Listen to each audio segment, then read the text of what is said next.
فالذین آمنوا بہ وعزروہ ونصروہ واتبعوا النور الذی انزل معہ اولئک ھم المفلحون. تو جو لوگ ان پر ایمان لائیں گے اور جو ان کی تعظیم کریں گے اور جو ان کی نصرت کریں گے، مدد کریں گے، اور جو اس نور کی پیروی کریں گے جو ان کے ساتھ نازل کیا جائے گا، تو وہی ہوں گے مفلحون، وہ ہوں گے کامیاب ہونے والے. فلاح یافتہ لوگ وہ ہوں گے جو یہ چار رشتے ہمارے اس رسول نبی امی کے ساتھ پختگی کے ساتھ قائم کر لیں. یہ چار رشتے کیا ہیں؟ اتباع رسول کا تقاضا اول تو ان چار الفاظ کے حوالے سے سمجھیے، پھر ذرا ایک دوسرے انداز میں بھی بیان کروں گا. فالذین آمنوا بہ، پہلا قدم ایمان. لیکن ایمان کے سمجھ لیجئے اچھی طرح دو درجے ہیں. آپ میں سے بہت سے حضرات کو مجھے توقع ہے ایمان مجمل، ایمان مفصل یاد ہوں گے. ایمان مجمل کیا ہے؟ آمنت باللہ کما ہوا باسمائہ وصفاتہ وقبلت جمیع احکامہ اقرار باللسان وتصدیق بالقلب.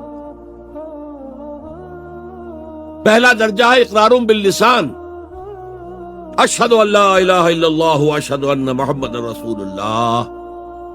کوئی ہو، ہندو ہو، سکھ ہو، پارسی ہو، عیسائی ہو، یہودی ہو، یہ کلمہ پڑھے اور وہ مسلمان ہو گیا. اقرار باللسان پر ہمارا دنیا میں مسلمان سمجھا جانا موقوف ہے، لیکن اصل ایمان یہ نہیں ہے. اصل ایمان ہے تصدیق بالقلب، دل میں یقین. جب تک دل کا یقین نہ ہو ایمان نہیں ہے. منافقین جو تھے مدینے کے، نمازیں بھی پڑھتے تھے، حضور کی اقتداء میں پڑھتے تھے، اور جو رئیس المنافقین تھا عبداللہ ابن ابی ابن سلول، وہ تو پہلے صف میں ہوتا تھا. اور جب حضور خطبہ دیتے تھے جمعے کا تو پہلے خود کھڑا ہوتا تھا اپنی اہمیت ظاہر کرنے کے لیے.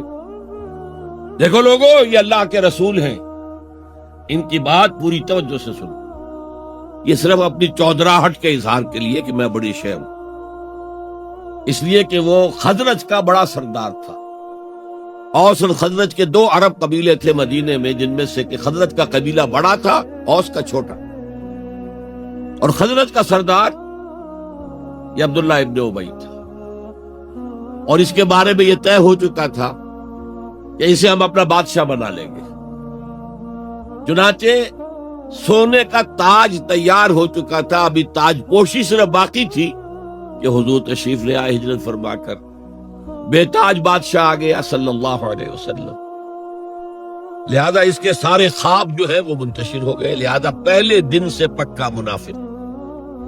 ایمان لایا اگرچہ وہ بھی ذرا دیر سے لایا، غزوہ بدر کے بعد لایا. پہلے اس نے سوچا تھا ابھی تیل دیکھو، تیل کی دھار دیکھو. وہ تیل کی دھار جو نظر آئی غزوہ بدر میں کہ 313 نے 1000 کو شکست دی ہے. اور یہ نہتے تھے، تلواریں بھی سب کے پاس نہیں تھی، کچھ لوگوں کے پاس تلواریں تھی. اور وہ 1000 کیل کانٹے سے لیس ہو کر مکے سے آئے تھے. 70 بڑے بڑے سردار ان کے مارے گئے، عین میدان میں کھیت رہے، اور 70 جو ہے ان کے قیدی بن گئے. تب اس نے کہا کہ ٹھیک ہے، اب تو ایمان لے آنا چاہیے، کیونکہ یہ تو معلوم ہوتا بڑی طاقت ہے.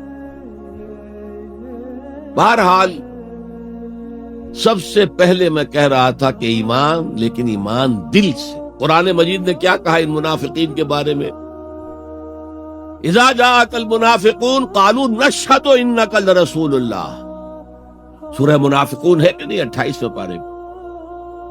اے نبی، جب آپ کے پاس منافق آتے ہیں وہ کہتے ہیں ہم گواہ ہیں، ہم گواہی دیتے ہیں کہ آپ اللہ کے رسول ہیں.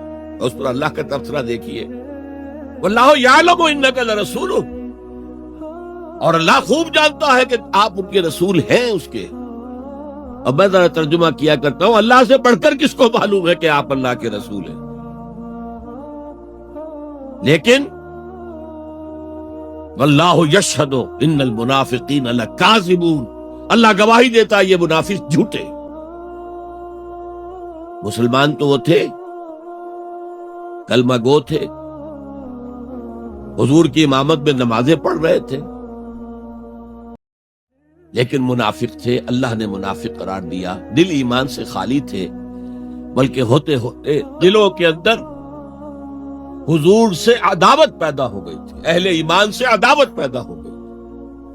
اسی سورہ مبارکہ میں آگے چل کر آتا ہے ہم العدو فاحذرہم، اصل دشمن یہ ہیں، یہ مارے آستین ہیں۔ جو کافر ہیں وہ تو باہر سے حملہ کرتے ہیں، پتہ چلتا ہے، سامنے سے آ کر لاٹھی مار رہا ہے کوئی آپ کو، یہ تو آپ کے آستین کے اندر بیٹھے ہوئے ہیں مسلمان بن کر، اور یہ وہاں سے ڈنک ماریں گے، مارے آستین۔ بہرحال اب ہم میں سے ہر ایک کو جائزہ لینا ہوگا، اپنے گریبان میں جھانکیں، اپنے دل کی گہرائیوں کو ٹٹولیں، یقین والا ایمان ہے ہمارے پاس یا نہیں۔ یہ یقین والے ایمان کا میں اگر آپ کو انگریزی میں ترجمہ کر کے بتاؤں تو شاید آپ زیادہ بہتر سمجھیں۔ Personal conviction, it's a racial creed. ہم ایک نسل ہے، اپنے والدین سے ہم نے کچھ چیزیں سیکھی ہیں، والدین اس میں بلیو کرتے تھے، اللہ، رسول، قرآن، کتاب، جنت، دوزخ، قیامت، ہم بھی مانتے ہیں، بس اٹس اے ریشیل کریڈ۔ یہ تو ایک نسلی عقیدہ ہے۔ اصل شے جو ضروری ہے پرسنل کنوکشن، اپنا یقین، ذاتی یقین۔ تو سب سے پہلے تو اللہ کے رسول صلی اللہ علیہ وسلم کی رسالت پر یقین۔ اور میں نے آپ کو حدیث سنائی تھی ابھی، لا یؤمن احدکم حتی یکون ہواہ تبعا لما جئت بہ۔ تم میں سے کوئی شخص مومن نہیں ہو سکتا جب تک اس کی خواہش نفس تابع نہ ہو جائے اس ہدایت کے، اس قرآن کے، اس شریعت کے، ان احکام کے جو میں لے کر آیا ہوں۔ اگر خواہش نفس اوپر ہے اور اللہ کا حکم نیچے ہے تو مومن کہاں سے ہوئے تم؟ اللہ کے حکم سے نماز تو پڑھتے ہو، روزہ رکھتے ہو، سودی کاروبار کرتے ہو، اور اللہ کے حکم کو پاؤں تلے رگڑتے ہو۔ یہ کیا اسلام ہے؟ یہ تو وہی ہے، افتؤمنون ببعض الکتاب وتکفرون ببعض فما جزاء من يفعل ذلك منكم الا خزي في الحياة الدنيا ويوم القيامة يردون الى اشد العذاب۔ تو سب سے پہلا جو جائزہ ہمیں لینا ہے کہ محمد کی رسالت پر صلی اللہ علیہ وسلم ہمیں یقین ہے۔ یقین، تصدیق تو ہم کرتے ہیں، زبان سے کہتے ہیں، لیکن یقین، جس یقین کا نتیجہ یہ نکلے کہ پھر نفس کے سارے تقاضے نیچے ہو جائیں اور حضور کی لائی ہوئی ہدایت، حضور کی لائی ہوئی شریعت بالاتر ہو جائے۔ نمبر 2 فرمایا وَعَزَّرُوهُ، ان کی تعظیم کرے۔